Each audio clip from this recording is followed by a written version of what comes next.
So basically, Player.Prefs is a usable built-in utility that make it easy to process certain types of data, and that data is string data, integer type, or float types. So basically, what Player.Prefs do, it whenever you are going to store an integer, float, or string here, it stored that thing into a certain memory location, and that memory is linked or is referred by a string name. So if you want to access that memory location, you have to call that string name, and then you have to call that memory location. That is basically by default 0.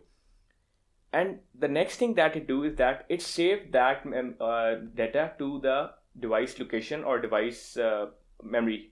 Okay, so what happens when it saves the data is that it is free from this scene management, or free from the this Unity built-in functions. Like whenever you are going to exit the gameplay or exit the game mode, or if the game is built, if you are going to exit the game, then that data is going to be stored in that memory device.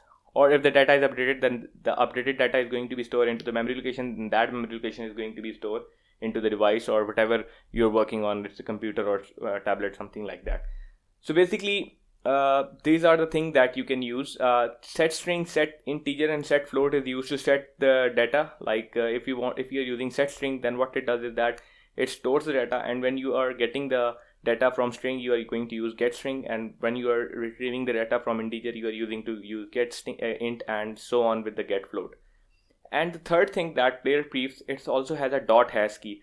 Dot hash key is basically, you can say that it's an on and off switch. So if there's a data in the Player.Prefs, if you can check it with this dot hash key, and if dot hash key return true, then you can simply understand that there is some sort of data in Player.Prefs, and if returns false, then there is no data in the